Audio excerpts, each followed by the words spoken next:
이사 온 날. 준호는 대학을 갓 졸업하고 혼자 살 집을 구했다. 서울 근교의 오래된 단독주택. 집주는 조금 낡았지만 살기엔 문제없다라며 집을 소개했지만 준호는 어딘가 모르게 차갑고 습한 기운을 느꼈다. 첫날 밤 준호는 집안 곳곳을 정리하다가 작은 이상을 발견했다. 방 안에서 희미하게 들려오는 발걸음 소리, 문틈에서 스미는 낮은 속삭임 같은 것. 혼자 있으니 귀신 환청인가? 라며 자신을 달랬지만 그 불길한 느낌은 사라지지 않았다. 밤이 깊어질수록 소리는 점점 명확해졌다. 발소리는 점점 가까워지고 가벼운 두드림이 벽 여기저기에서 들렸다. 준호는 불을 켜고 방을 살펴보았지만 아무것도 없었다. 그러나 이상하게도 그림자가 방 한쪽에 이상하게 길게 드리워져 있었다. 준호의 그림자가 아니었다.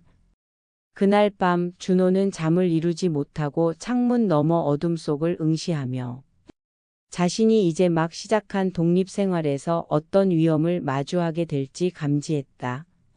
벽 뒤의 그림자. 며칠이 지나면서 집안의 이상 현상은 점점 심해졌다. 벽에서는 규칙적으로 두드림이 들렸고 밤 23시쯤이면 거실 천장에서 무거운 발걸음이 내려오는 소리가 반복되었다. 준호는 처음에는 오래된 구조 때문이라고 생각했지만 그 직감은 틀리지 않았다.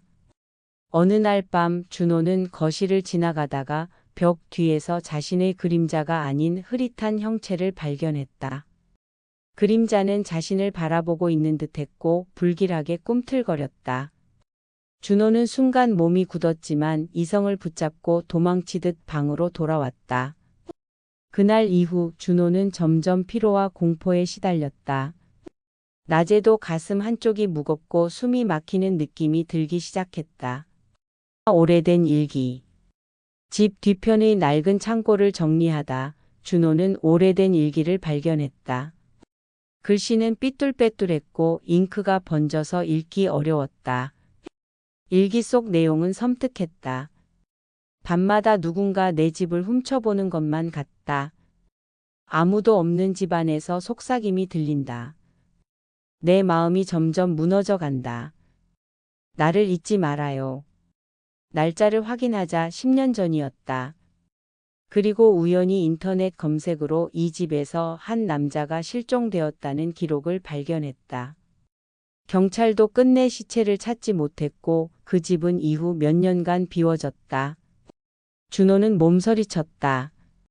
그는 지금 자신이 살고 있는 집 안에 실종자의 흔적과 함께 무언가 남아있다는 것을 깨달았다. 첫 번째 실체. 밤이 깊어질수록 공포는 극에 달했다. 준호는 침대에 누워있는데 거실에서 낮게 흐르는 숨소리와 발자국 소리가 들려왔다. 그는 몸을 일으켜 불을 켰다. 거실 한쪽 벽에 잔뜩 왜곡된 얼굴이 나타났다. 눈은 텅 비어 있고 입은 처절하게 찢어진 듯했다. 준호는 공포에 몸이 굳고 목구멍이 막혀 소리조차 나오지 않았다. 그 얼굴은 잠깐 준호를 바라보다 벽 속으로 사라졌다. 하지만 준호는 확신했다. 그것은 그의 상상이 아니라 실제 존재였다. 주변의 경고. 다음 날 준호는 이웃에게 집의 과거를 물었다. 이웃은 한숨을 쉬며 말했다.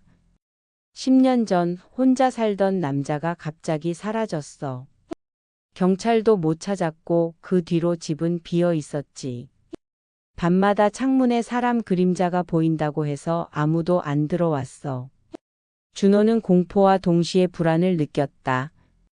그는 이제 이 집에서 살아남을 수 있을지 의문이었다. 하지만 호기심과 불가사의한 기운 때문에 집을 완전히 포기할 수는 없었다. 집안의 변화. 집안에서 이상한 변화가 나타났다. 벽과 천장에는 검은 얼룩이 생겼고 그림자가 움직이는 듯한 착각이 반복됐다. 밤마다 누군가 혼잣말을 하는 듯한 낮은 속삭임과 발걸음 소리가 계속 들렸다. 준호는 점점 수면 부족에 시달리며 현실과 환각의 경계를 구분하기 어려워졌다. 거울 속에는 자신의 얼굴이 아닌 다른 얼굴이 비치기도 했다. 공포가 점점 심화되며 준호는 집에서 벗어나야겠다는 생각을 굳히기 시작했다. 직면. 결국 준호는 공포와 호기심이 섞여 집 안 깊숙이 들어갔다. 창고 안 사라진 남자의 흔적과 오래된 개인 물건이 있었다. 그 순간 그림자 실체가 준호 앞에 나타났다. 검게 흐릿한 형체, 눈은 텅 비고 입은 왜곡되어 있었다. 준호는 공포에 질려 도망치려 했지만 문과 창문이 잠긴 듯한 느낌에 갇힌 듯 했다. 그림자는 천천히 준호를 향해 다가왔고 준호는 비명을 지르며 겨우 몸을 돌려 탈출했다. 떠남과 전설. 준호는 결국 집을 떠나기로 결정했다. 집은 다시 비워졌고 이후로도 새로운 입주자는 없었다. 하지만 지나가는 사람들은 밤 창문 너머 희미한 얼굴을 목격한다. 집은 이제 전설이 된 실화 귀신 공간으로 남았다. 끝없이 이어지는 그림자의 존재, 그리고 준호가 느낀 차가운 공포는 지금도 그 집 안에서 떠돌고 있다는 이야기로 마무리된다.